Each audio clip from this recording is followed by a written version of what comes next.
Kyle Busch. Actually, that leads to the first question. We were talking about Omaha. I follow you on Twitter, and you were on the sidelines for the Broncos AFC Championship game. Yeah, we were. It was a great time. My wife and I were able to go to Denver and be able to watch the game and, of course, celebrate a great win by the Broncos. And now it leads to the AFC Championship, of course, going to the Super Bowl. Do you get to go to the Super Bowl? I do, fortunately. I've got some connections. My folks at M&M's helped me out and set me up, and we're able to go there, hang out with them a little bit. And so M&M's does a lot with the NASCAR program, but Snickers, which is the same company, Mars Corporation, does a lot with the NFL. So it ties in. Somehow I steal a pass or two, and I'm able to go to the game. Well, going back on M&M's for a minute, my kid, now he's been watching races. He's now 12 years old. But when he was 5, I said, hey, here, let's watch the races. Of course, what car does he? He doesn't know you're from Vegas. He doesn't know anything. But of course, it all of a sudden starts going through the M&M's car. Do you find that you get a lot of young fans because of your sponsorship? Oh, of course. The kids, they love the M&M's. They love the colors on the car and the characters and everything else. But once they get old enough, they do realize that the driver's pretty awesome, and then they keep following that car. That's what you know. The M&M's drags them in. That's right. They drag them in. That's all I need. As soon as I can drag them in, you get them while they're young, and you keep them forever. Now, it is amazing. Twitter, I know some celebrities, it's like, oh my gosh, I'm being stalked by Twitter. But I follow you on Twitter, and I know that you've sold cars down in Arizona. You were on the sidelines. You seem to be very active on Twitter, even doing question and answers with the fans. Yeah, we do. We do that quite a bit, and just showing people what we're all about, what we do. Samantha, of course, she's way more involved on Twitter than I am. I tend to try to be.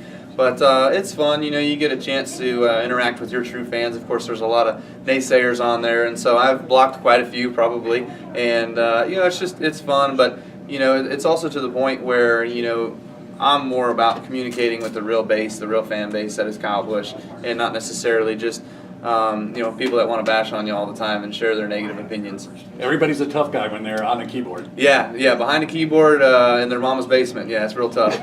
We're speaking with Kyle Busch, number 18. It's the beginning of a year. What goals have you set out for 2014? Well, the first and foremost, you got to be able to make the chase, but then from there, you got to be able to win the championship. And I think that's what we do every year. But as far as goals go, wins, top 5s, top 10s, all that stuff, we really don't pay attention to that. It's more so about racing your potential and being able to maximize everything you can on race day and being able to get the best finish out of the day that you can. If you've got a 5th place car, get a 5th with it. Don't end up 15th because you're trying too hard, or 20th, or wrecked, or something like that. So, maximizing potential is our biggest focus that we try to do with the 18 team. Las Vegas Motor Speedway, the fun starts March 6th, goes through the 9th. If there was one city that you don't have a stop on currently that you wish, I wish we could have a stop there. Is there any city? That's a good question, actually. I probably wish that, we'd go back to Denver or something like that. There's a racetrack up there, Colorado Springs, Pikes Peak Raceway. And we've been there years ago, but never got a cup date and just kind of faltered and fell down. But, the places we do get to go are amazing. We go to Kansas. For as much as I don't like Kansas, the facility and the area around the racetrack's huge. Vegas, of course. Bristol's always fun, hanging out right there in the little town of Bristol. Real close-knit country type with, big NASCAR following.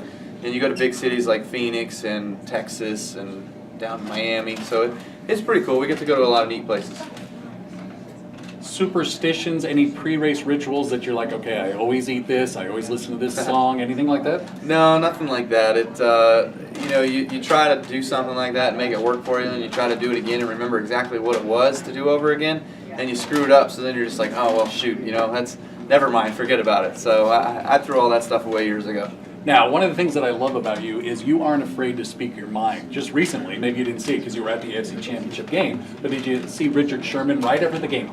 Minutes after, or even seconds, they get a mic in his face. Yeah. You've had that happen to you before. What do you think of that when you see an athlete just seconds after being in the heat of the moment have a microphone shoved in front of their face? Yeah, it's tough, and obviously race car drivers, I think we have a lot more access to reporters than football players or baseball players do, but Sherman, I tell you, that was a perfect storm right there. A guy who just made a play, seconds left to go in the game, tipped the ball, and the team intercepted it, and, he goes up to pat the guy, hey, good game, whatever, and the guy pushes him in the face. You're just going to run your mouth. You were just going to say anything you want to say, whatever comes out. There's no filter, man. That's the best place to catch a guy in that moment, but it's also the worst place to catch that guy in that moment. So I've been there before. I got nothing bad to say about Sherman. I think he's an extraordinary player, and he's going to the Super Bowl. He was jacked up, so you know what? I don't fault the guy. Of course, you're hoping he gets torched by your favorite player. I do. Manning. Yeah, I do hope he gets torched by Peyton Manning. And you know, when Peyton, whether he's covering you know, one of the Thomases or whether he's covering Wes Welker, who I don't know who Sherman's going to cover, but you know, whoever that may be, I hope Peyton goes to him a few times. Getting rid of the cars that you drive on the track, what is the coolest vehicle you've ever driven? Well, I got a speeding ticket in one of them. Was that your coolest one? The LFA is a pretty cool car. It was a Lexus car, sports car. It was fun, really neat car to drive. Of course, keep it on the track, not on the streets. But what other cars? Midnight Mayhem out at Las Vegas Motor Speedway. Yeah, exactly. You could do that there. You could do that out there. I've also driven the Lamborghini Aventador, I think it's called, something like that. Yeah. What, you're looking at, I drive a 10-year-old Honda Civic. You're looking at the wrong guy. Well, I've driven it. I don't own one. I don't own the LFA either, but I've driven them. And but I do own my 1969 Camaro that I just love. That car is perfect. It's amazing. Detroit Speed built it, and it's got the ZR1 Corvette drivetrain in it, so it's got about 650 horsepower. So it's a fun car to drive. Something tells me this will be the last question Kyle's going to get on me, because when I tell him I'm actually an Oakland Raider fan, see how he'll start to distance. Even though right now, why hate the Raiders, right? I mean, where are we and where's your team? Yeah, exactly. I mean, you were the only AFC West team to not make the playoffs this year. What happened? They're not. You know what? This interview's done right now.